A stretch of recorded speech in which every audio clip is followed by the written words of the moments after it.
ये जो कहानी है महेंद्र नाम के एक ट्रक ड्राइवर की कहानी है। दरअसल में उस रात महेंद्र के साथ एक बड़ी ही डरावनी घटना घटी जिसे वो अपनी ज़िंदगी भर नहीं भूल पाया।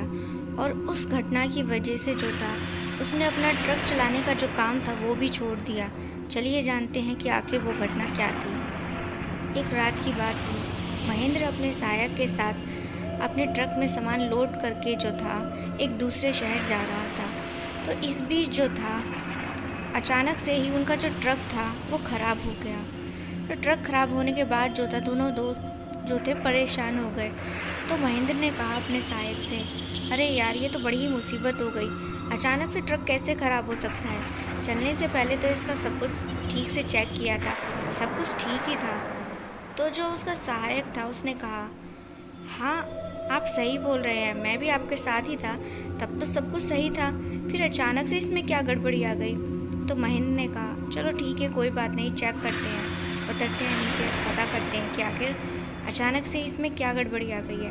अब ये दोनों जो थे ट्रक से नीचे उतरे, ट्रक को चेक करने लगे, देखने लगे कि भाई क्या प्रॉब्लम है क्या नहीं है। ये दोनों जो थे ट्रक ठीक करने में लगे पड़े थे।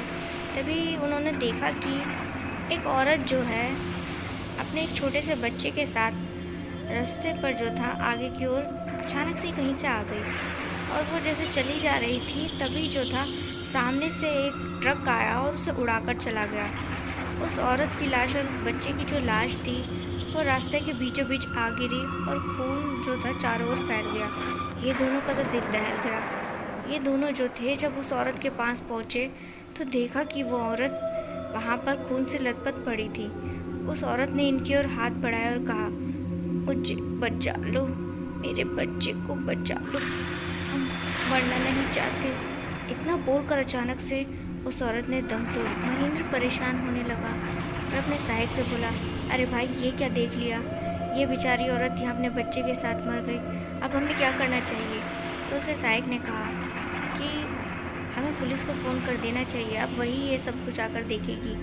तो यहाँ पर ये दोनों जो थे जैसे ही पुलिस को फ़ोन करने लगे तो इनका जो फ़ोन था उसमें कुछ नेटवर्क प्रॉब्लम आने लगी, जिसके चलते जो था इनका जो फ़ोन था नहीं लग पा रहा। ये दोनों जो थे आपस में बात करने लगे कि यार नेटवर्क नहीं लग रहा है, क्या किया जाए।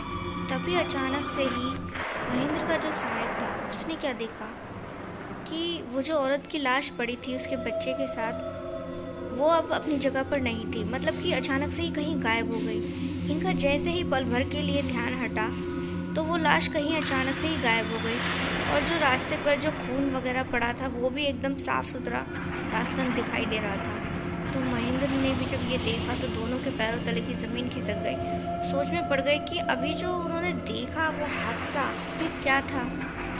तो यहाँ पर जो महेंद्र था उसने अपने सहायक से कहा, यार मैंने सुना है कि इस रास्ते पर लोगों के साथ अजीबोगरीब घटनाएं घटती हैं, मुझे लगता है हमें भी कुछ वैसा ही दिखाई दिया है। तब तक जो था उनका ट्रक भी ठीक हो चुका था। महेंद्र अपने सहायक को कहता है कि उन्हें तुरंत ही ट्रक में बैठकर इस रास्ते को छोड़ देना चाहिए, इससे पहले कि उनके साथ कुछ और अजीबोगरीब घटनाएं घटें। तो ये दोनों जैसे ही ट्रक में बैठने लगे तो इन्होंने देखा कि किसी ने पीछे से इन्हें आवाज़ दी है। अब ये दोनों घबरा गए और इन्हें समझ नहीं आ रहा था कि पीछे पलटना चाहिए या नहीं।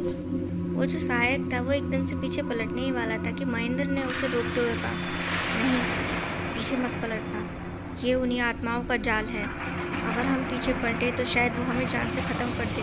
पीछे से एक डरावनी आवाज़ सुनकर महेंद्र का जो सहायक था वो एकदम से पीछे पलट गया। तो उसने देखा कि एक खौफनाक औरत उसके सामने खड़ी थी।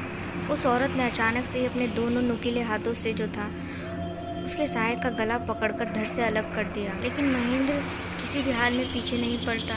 वो तुरंत ही जब अपने ट्रक में बैठा तो उसने देखा कि अचानक से ही आसमान से जो था उसके सहायक की जो गर्दन थी, जो सिर था वो अचानक से उसके ट्रक पर आकर गिरा।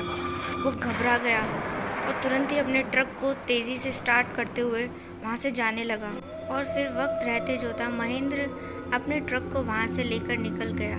उस रात उसके साथ जो भी कुछ घटा उससे इतना डर लगा कि उसके बाद जो था उसने कभी दोबारा ट्रक नहीं हाथ लगाया। इसी के साथ उसके दोस्त सहायक के साथ जो भी कुछ हुआ उसके लिए वो कहीं ना कहीं खुद को जिम्मेदार मानकर हमेशा दुखी रहने लगा।